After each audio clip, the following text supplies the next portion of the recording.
messieurs de la presse, chère population de la Guadeloupe.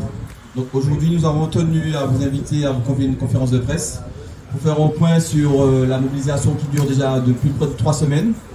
Donc les revendications concernent de façon générale la situation financière de l'EPL, le manque de matériel, la vétusté des locaux, le manque de sécurité aux abords du lycée, notamment sur la piste cyclable, et aussi les dysfonctionnements pédagogiques et administratifs.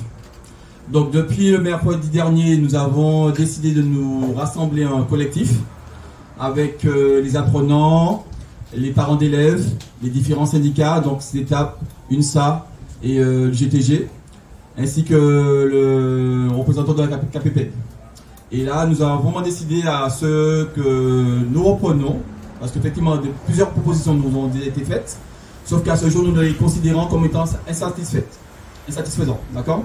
Et nous avons vraiment décidé de renforcer la mobilisation pour sortir de la crise avec un minimum que nous considérons pour effectivement une reprise immédiate. À ce jour, nous avons fait une relance de demande d'audience aux différentes autorités. Nous attendons toujours les réponses. Et donc à ce niveau, donc, je passe le micro aux différents partenaires, enfin collègues, pour exposer les revendications. Donc, juste pour préciser, ce ne sont pas que les enseignants qui sont mobilisés. Il y a les parents d'élèves, il y a les élèves, les apprenants, étudiants, stagiaires, apprentis.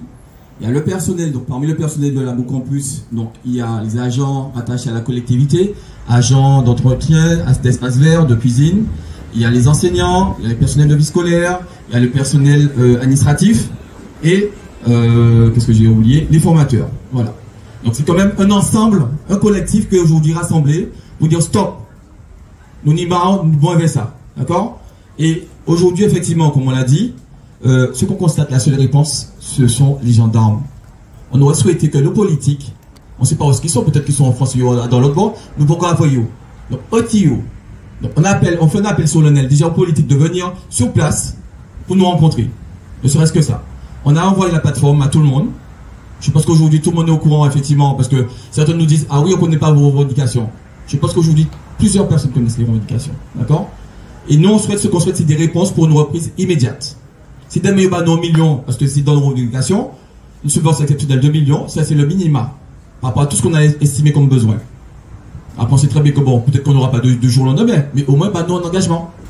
On demande aussi l'attribution effective du matériel proposé par bonne commande par la région. On a eu une rencontre le mercredi 11, pour l'instant, on attend le relevé d'engagement. Pour l'instant, on n'a pas reçu. On demande aussi le financement de la réparation du matériel vétus de l'exploitation. Donc ça, apparemment, c'est sur le budget de PL, mais sauf que pas de l'argent dans l'IPL là. Donc on ne pas savoir qui joue et qui répare. On demande aussi la mise en fonction des salles d'informatique et du centre de ressources documentaires pour les CPA, plus le CDI. Parce qu'on a aussi un CDI aussi qui est vétuste, le matériel à l'intérieur est très vétuste. On demande aussi la régularisation des indemnités des stagiaires dues par la région, parce qu'effectivement, il faut savoir qu'il y a des stagiaires qui sont financés par Guadeloupe Formation, et à ce jour, il y a des stagiaires qui ne sont toujours pas payés, alors que leur formation est pratiquement finie. On demande aussi l'achat de matériel aratoire, donc c'est tout ce qui concerne les EPI, arrosoirs, débroussailleuses, la mise à disposition d'eau agricole, parce qu'effectivement, sur certains centres, il n'y a pas d'eau. Ils sont obligés d'utiliser l'eau potable. Et nous avons demandé, nous avons souhaité qu'effectivement, ils mettent à disposition de l'eau pour les cultiver. On demande aussi la mise immédiate d'une cellule d'écoute, parce qu'effectivement, on n'a pas les tout biter. Nous avons un management ici dans le direct, c'est ce qui veut depuis des ans, mais c'est à payer qu'à payer et à protéger. Nous avons souhaité que vous protégez nous. Parce que nous avons souffert d'incidents, nous avons burn-out, nous avons une maladie. Donc si vous voulez attendre qu'à la rentrée, tout le monde en arrête, il faut que vous savez. Parce que nous ça fait ça aussi.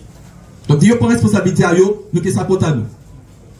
Et enfin, ce qu'on a demandé, surtout la prise en compte de nos revendications pour effectivement ouvrir les négociations. Et en dernier lieu, on va appeler toute la population, je ne dis même pas les parents d'élèves, toute la population demain ici, pour nous contrer, ça ne pas contrer à jour aller. Ok? Donc demain, rendez-vous à 10 h et on prendra les dispositions pour faire ce qu'on doit faire. Je n'en dis pas plus. Je vous remercie beaucoup.